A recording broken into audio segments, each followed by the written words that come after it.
It's a Friday episode of Locked On Grizzlies, and we're talking Supermax. Superman, not Superman. Supermax is Jaren Jackson Jr. worthy of that big price tag. Plus, Jaylen Wells versus Stephon Castle in the field for Rookie of the Year. Is it his award to lose? And, of course, a big fight field tonight in Memphis, Tennessee. Grizzlies-Knicks. We'll preview that and much more on this episode of Locked On Grizzlies. Let's lock in.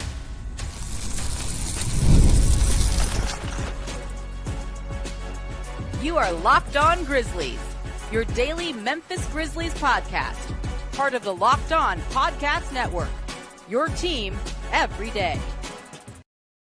It is Friday. A wise philosopher once said that you've got to get down on Friday. Fun. Looking forward to the weekend. It is I, Joe Mullinax, one of your hosts, joined by my co-host, Damichael Cole of the Commercial Appeal there in Memphis, Tennessee. Dear listener, dear viewer, we are partying with you on this Friday episode of Locked On Grizzlies. Today's episode is brought to you by FanDuel. Right now, new FanDuel customers can get $150 of bonus bets if your first $5 bet wins. Make sure you're checking us out on Apple, Spotify, Amazon, YouTube, literally anywhere you get a podcast. Like, comment, rate, review, subscribe. Make Damichael and myself part of your NBA and Memphis Grizzlies content consumption each and every time that an episode drops. Make sure that you're subscribing to our Locked On Daily newsletter as well. Lots of great stuff coming out over there, not just Grizzlies words from me on almost every single day, but NBA analysis, fantasy basketball advice, and so much more. So again, lockedondaily.com, click on the Locked On Grizzlies tab and subscribe to our free daily newsletter. Thank you so much if you have already done so. Damichael Cole, always good to see you. I know there was a Grizzlies MVP ticket holder event yesterday. Season ticket holders, man. Yeah, a lot of great people. I really enjoy being around them. Yeah. And you were talking about repping your Locked On swag, and folks were shouting out the podcast. I appreciate that. I love that. I'm telling you, man, there are a lot of passionate fans in this city, and they love the team, and they love, kind of like indulging in the content that people love the show, Joe. Like I really appreciate, Joe says it a lot too. We really appreciate the feedback that we get from the people, and especially like it's seeing this show grow. I don't want to go on too long of a tangent, about this, Lord. But no, seriously, I mean it's a cool thing because I think I just surpassed 3 years total. You did 3 years. Happy anniversary. Thank you. 3 years on Locked On Grizzlies, and to see the fans kind of grow with the show, it's been cool. Yes, it has been fun. Thank you so much to everybody. And I look forward to being able to thank some of you in person here in a couple of weeks. Coming. Somebody brought that up to me too, Joe. Somebody said that. We got to figure out if we're going to do a meetup at a Silkies after the game, maybe, or maybe do something before. We'll see. We'll definitely do something to hang out with some listeners. Looking forward to hanging out with my buddy Damichael. He can't babysit me. I know he's got actual work to do. I'm going to be working as well. I'll do some stuff for Locked On, and it'll be a good trip, and I'm looking forward to it. Something else that certainly Jaren Jackson Jr. is looking forward to is his next contract, because regardless of what type of max it is, this dude's about to get paid. Yeah. Jaren Jackson Jr. is now the betting favorite for the Defensive Player of the Year award. This would be his second award. Jaren Jackson Jr. is also likely to be an all-NBA selection this year. It's hard to pick 14 guys in the NBA that have had better seasons than him, that fit in the criteria of playing enough games. That's important to remember.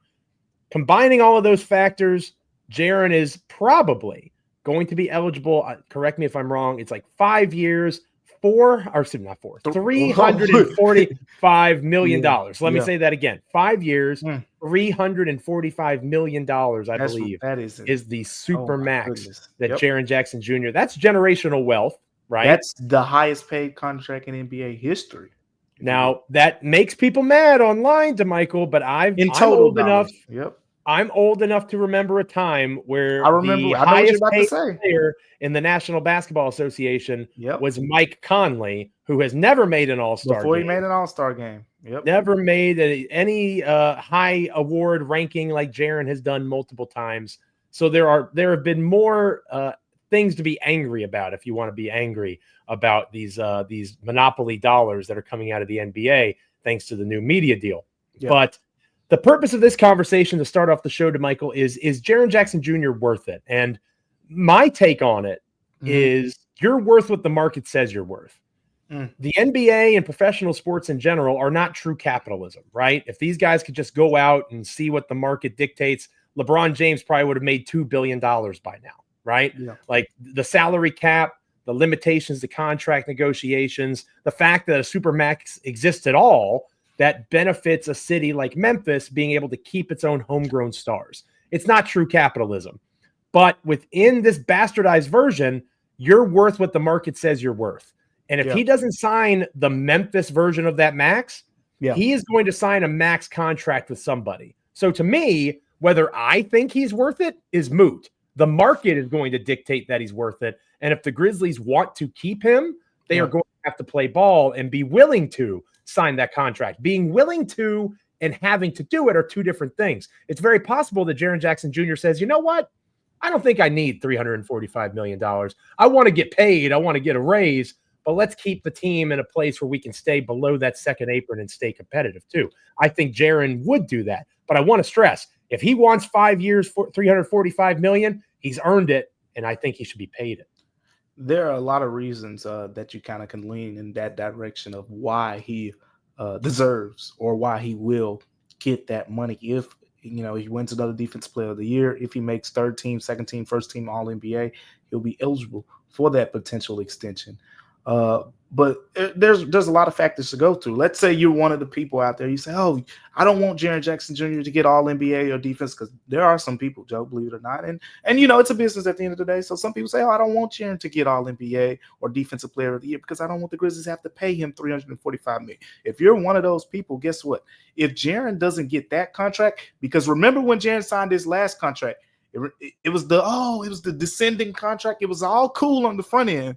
But those things can be risky because they can come back to bite you on the back end. And in this case, instead of him being eligible for a max extension that would be lower than the Supermax extension this summer, he's not eligible for that because he has a descending contract. His contract goes up like 10%.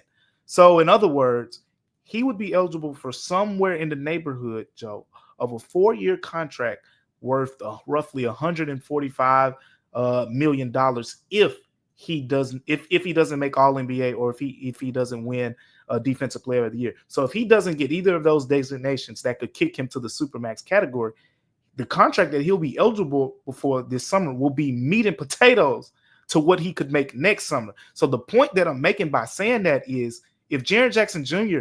doesn't make All NBA, if he doesn't win Defensive Player of the Year, you know what's going to happen?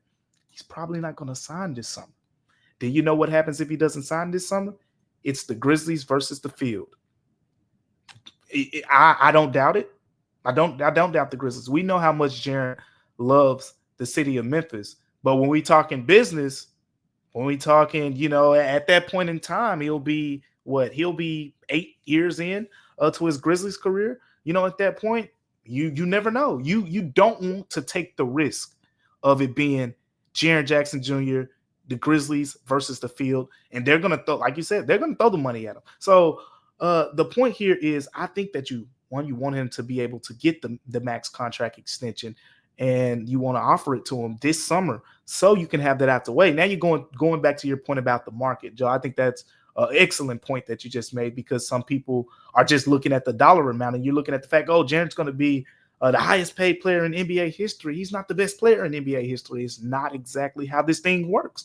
It's pretty much timing in terms of contracts. For example, it's just a lot of factors, like Luka Doncic, who was in the same draft class as Jaren Jackson Jr., would not be eligible now for that same extension because he was traded. You cannot be the team that traded for him cannot give him a Supermax extension this summer. So that's why Jaren is up for that one. Shai Gilgeous-Alexander is up for a 4-year extension where he will be the highest paid player annual. He can make $73 million a year. I think Jaren, with that 5-year, $345, will be at about $69 million a year. So Jaren will have the higher total dollars contract, but Shai can get a 4-year contract. So the market basically says that Jaren, again, you're paying him $69 a year. Shai will be getting $73 million a season. So per year, you're still going to be paying Jaren Jackson Jr. less than some players in the NBA at that point, even though he's going to have the highest total dollars contract. And again, just going back to the point about the market, right? You signed him on a descending contract, and be honest with yourself out there. The guy has out. Everyone knows that he's outplayed that contract, so to speak. And I'll leave it with this point, Joe. Jaren Jackson Jr. has improved every single year. I think everyone who's watched this game can say that. I mean, of course, he had the one injury-riddled season where we didn't see much of him, but every season where you've seen a large sample size of Jaren Jackson Jr., you say, man, he added this to his game. Oh, he's added that to his game. And as long as you're seeing that growth year to year, I'm okay with paying that guy, because you know you're not paying him right now at his peak. You always want to pay an ascending player. If you feel like a player had an amazing year 2 years ago and then he took a step back this year, then those are the players you caution before paying. In the case of Jaren Jackson Jr., he's taking his game to another level, Joe. If you're not going to pay him this summer, and again, I am of the mind that they should want him to get all NBA or win Defensive Player of the Year, so they can do that Supermax. If you don't pay him this summer, I think you explore trades. And I'm not saying that because I want to do it. I want to stress that. Don't get in the comments. I know how my our wonderful audience member works. I am not saying I want this to happen. I would pay Jaren Jackson Jr. That's what I want to do. If it's not Jaren, then who is my point? If it's not Jaren, then who? If it's not him, you're not signing LeBron James, Kevin Durant. I would take those guys aren't coming here. I'd let it play. I'd let him play the season out. You gotta because who are you gonna go get out there to replace you get a crap ton of picks and you start over again. But that's how they're going to have to build this thing. To the credit, I don't have illusions of grandeur, and I know that you don't either. Yeah. I love Memphis, Tennessee. I love it. For sure. Me too. 13 years later, I still do this because I love Memphis, Tennessee, and the Grizzlies. Mm-hmm. Free agents aren't picking Memphis.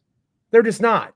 You build this thing through the draft, and after 8 years, you're not willing to pay your arguably second best player in the history of your franchise the money that he's earned. What are we talking about? Yeah. That's where I'm at with it. So I want to stress, I would do it. And it sounds like Damichael, you would as well. For sure.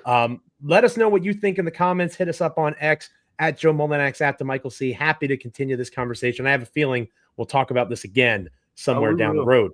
When we come back, we will talk about another player having a really strong season for the Grizzlies, separating himself from the pack. Jaylen Wells, the favorite for the Rookie of the Year, or do you like Stephon Castle, somebody else in that rookie mix? Let's talk about it next here on Locked On Grizzlies. Today's episode of Locked On Grizzlies is brought to you by FanDuel. When the game tips off, the NBA action is just getting started, and there's no better place to get in on it than FanDuel, America's #1 sportsbook.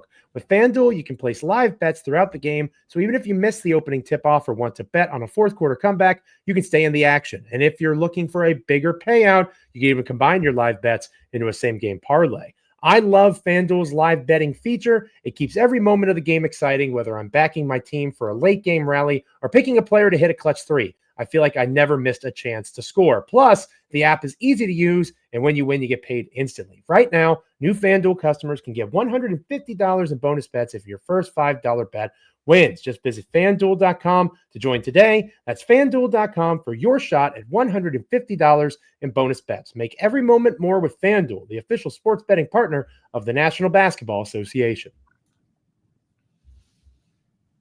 So we talked about how Jaren Jackson Jr. is the betting favorite for Defensive Player of the Year. Yep. If you look at the odds, Damichael, at FanDuel and other places, it's kind of a two-horse race now for Rookie of the Year. Obviously, obviously, there's been some changes in that Rookie of the Year mix. Now we're talking either Jaylen Wells or Stephon Castle, and then there's a gap of other guys that are having strong years, Zach Edey being among that second tier now, just not as good as Castle or Wells. I put it as Wells versus the field to make it a little bit more challenging, because for me, Castle is having a strong season, showing a lot of really impressive stuff for a bad Spurs team. And they're not that bad. They've overperformed. They've overachieved. That's probably the counter to my argument. They're not as good as Memphis, but they're also not as bad as perhaps people thought they would be. Yeah. Castle's a part of that. But Jaylen Wells as a rookie is a starter for one of the top 5 teams in the NBA. And putting up the numbers that he's putting up, having the success that he's having, just watch that Phoenix Suns game. And Jaylen Wells' fingerprints are all over that contest. So I made it the field, even though it's really Stephon Castle. I agree with you there. Yeah. I'm taking Wells for Rookie of the Year. Not the sexiest pick, not the flashiest one, but I do think that his body of work that he has accumulated to this point makes him worthy of that pick. Do you agree? I'm going to compare this to a previous Rookie of the Year race that comes to mind for me, Joe. And that's Ben Simmons versus Donovan Mitchell. So that's a good one. I like that. It's different, but the premise to me is similar from the fact that not that the whole Ben Simmons second year and all that stuff. Ben Simmons was more of the guy who was valued because of his impact, right? Oh, he's coming here and the Sixers are winning basketball games now, right? He impacted them. They're winning basketball games. He has the ball in his hands. He was an impact guy defensively, offensively. Donovan Mitchell was the flashier pick, right? He had the stats. Oh, he's coming in. He was a middle of the first round guy and, came and took the league by storm in Utah, but they weren't winning like Philly was. Ben Simmons won that one. But for now, right now, it just feels like it's flipped around. I don't know why. I can't put my mind to it, Joe, because Stephon Castle right now, talk about our friends at FanDuel. FanDuel has Stephon Castle as the favorite at about minus 115 odds. Jaylen Wells is plus 250, which is not far off, but that's obviously a bigger gap between Jaren Jackson Jr. and Evan Mobley in the Defensive Player of the Year race, when I think it's pretty much as close as that one, but there's a gap there. Now, the gap from Jaylen Wells to the rest of the field is sizable. There's no other rookie that's under plus 1,000. I think Khalil Ware is at plus 1,100. So it's plus 250. Your boy, Khalil Ware. Your boy. Yeah. That was my boy in the draft process. And if you know, you know. But with that being said, I think with Jaylen Wells, the impact stats are there. The only thing that I could point to, because I tried to figure it out, like, what's the difference between how Ben Simmons was viewed and how Jaylen Wells was viewed? You know what it is. Ben Simmons was Prince Charming. He was the number one pick. He was compared to Magic Johnson, LeBron James, and he sat the year out, and everybody couldn't wait to see him play. 6'10" point guard at the time, like, it was different. Jaylen Wells played at Sonoma State 2 years ago. Jaylen Wells played at Washington State for 1 year, and he was a second-round pick, 39th overall in the NBA draft, this last draft. But there are so many factors that I think tilt in for one, the impact stats, because they're both impact. Stephon Castle isn't really like super flashy in a way. He's a guy that people thought in the draft that he has the potential to be the best perimeter defender. He's been solid. He's been competitive on that end. He has some wiggle to his game, a little bit more than Jaylen Wells probably at this point, but less. In Memphis, if you watch the Grizzlies, Jaylen Wells doesn't even get a chance to show that part of his game, a lot when he's sharing the floor with Desmond Bane, John Morant, Jaren Jackson Jr. So a lot of his game is catch and shoot threes, run the floor in transition, cut to the basket, simplified. He's guarding all these guys every night. We've seen that. Stephon Castle's guarding some guys too. So I'm like, okay, that's probably not as big of a separator to me. But one of the biggest separators is the fact that how he's valued within the organization. And what I mean by that is Stephon Castle and Jaylen Wells have both spent time in their respective starting lineups. Only one of them has been removed from his starting lineup after joining the starting lineup. When Jaylen Wells got in that Grizzlies starting lineup, Joe, that was all she wrote. I mean, Marcus Smart came back and we were on the show. We were like, Jaylen's going to keep his spot, right? And Taylor Jenkins, Marcus Smart went to the bench.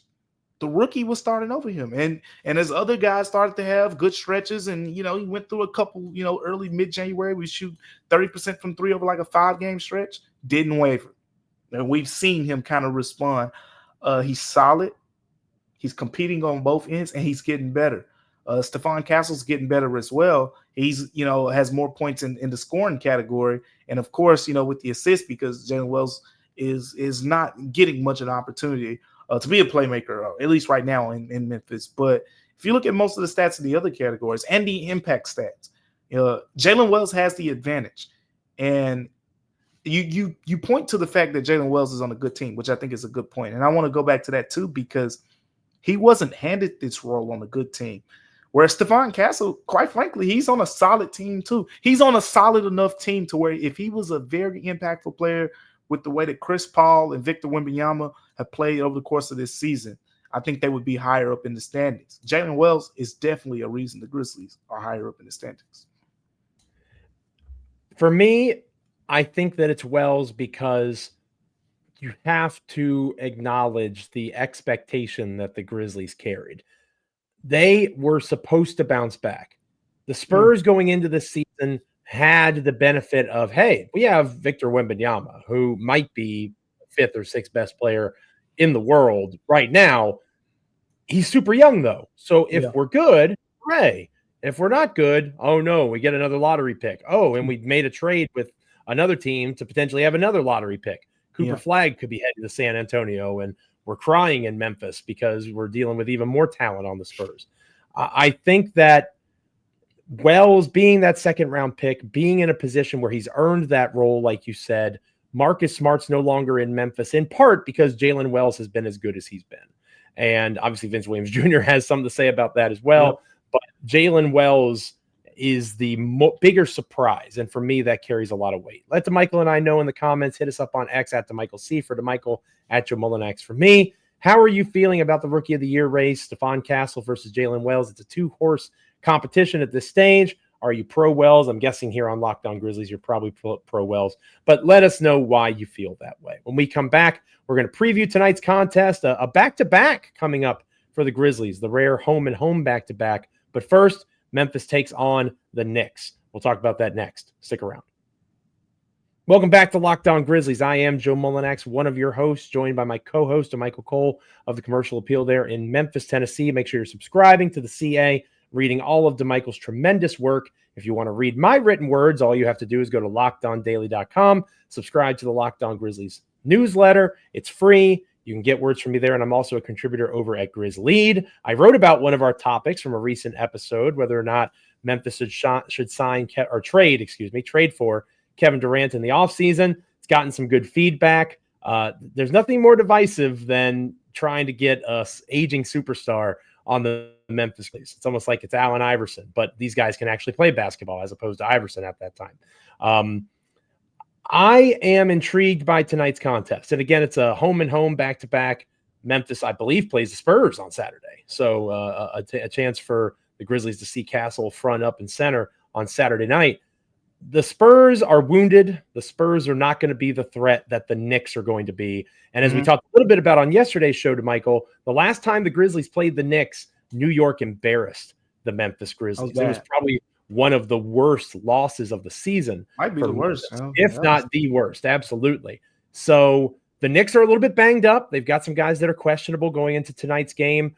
For Memphis, the only guy that's questionable is Desmond Bane. Obviously, if he can't go, that will hurt.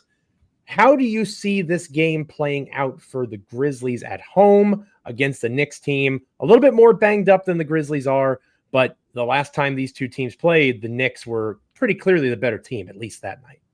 Got to beat them. You don't lose this game. They put it on you last time. This is a team.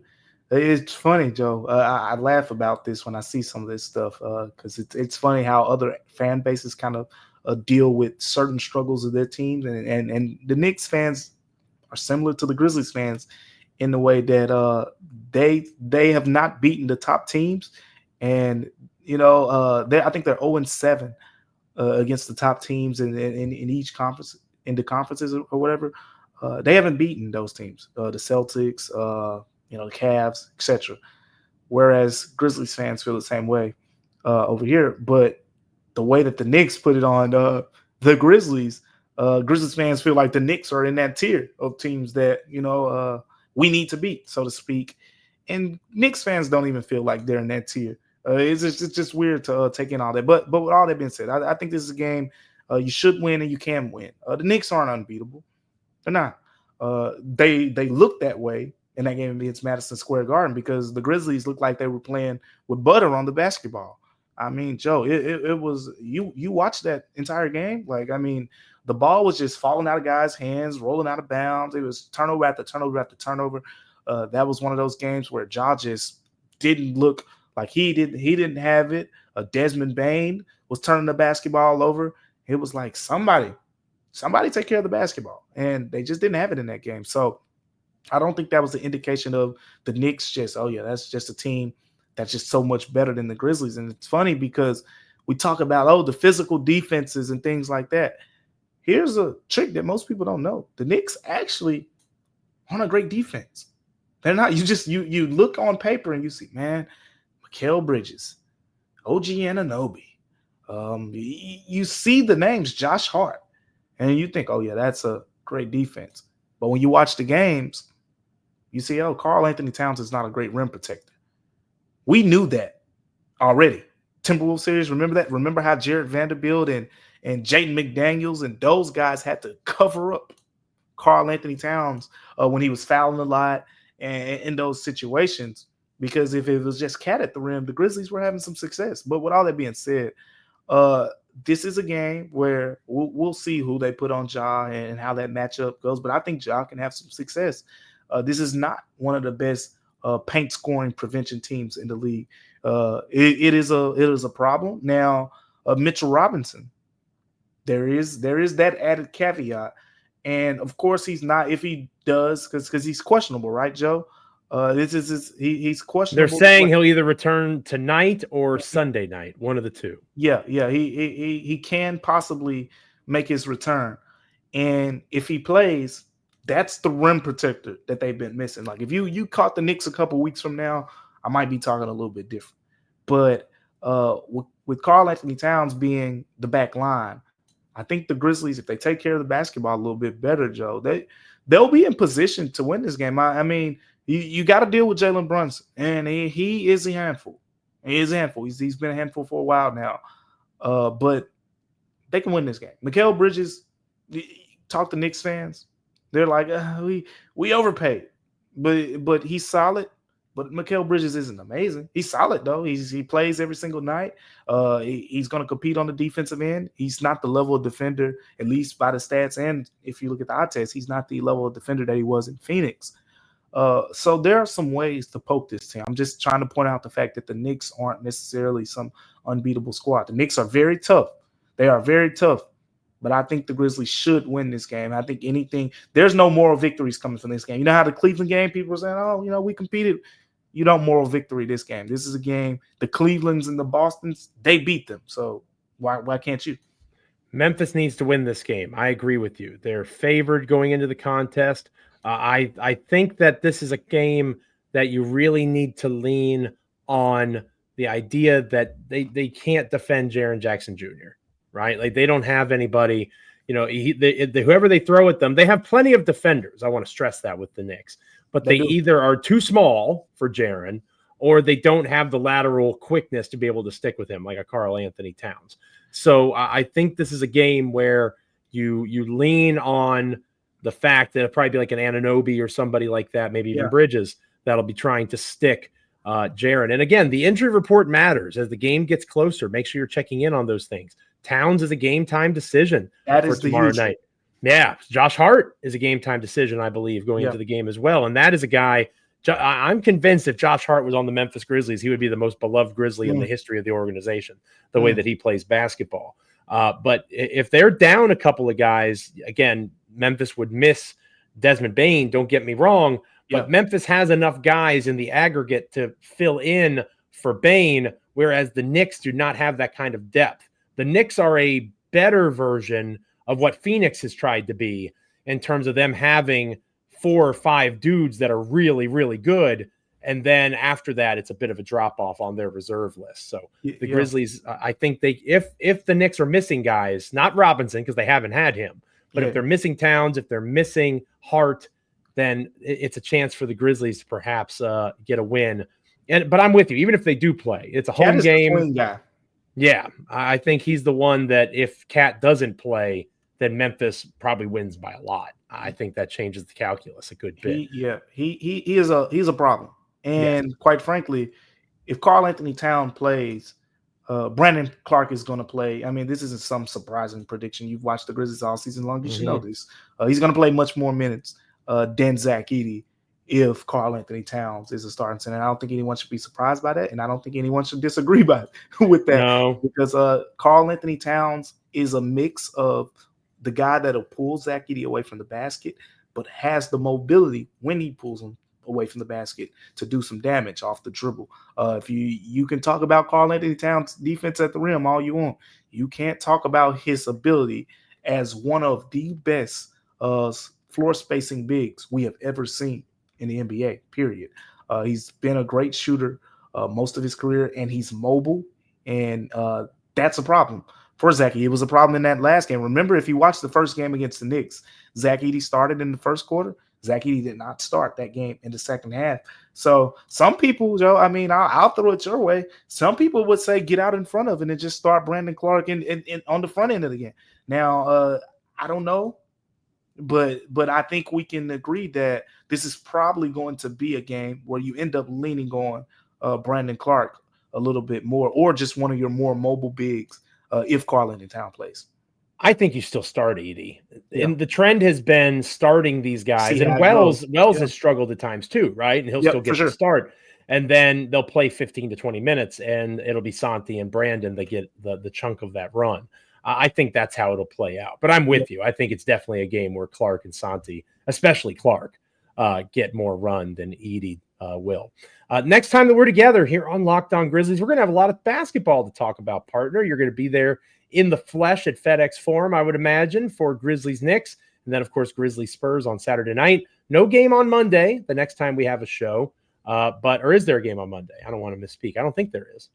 Joe, I'm not that far ahead right now. Yeah. When you got that back to back, when you got that back to back, you got a lot going on. I understand. So I'll double check that right now as we go. But point being, we have a lot of basketball to talk about, partner. It is a 5-game homestand, though. So the fact that it's a homestand, we can talk about the benefits of that. We can talk about how this team could use a little bit more practice, things that we'd like to see them kind of focus on, whether it's a shoot around or whatever the case might be. The Grizzlies do play Monday. So we have lots of basketball to talk about. They play the Hawks on Monday. So they have the Hawks on Monday.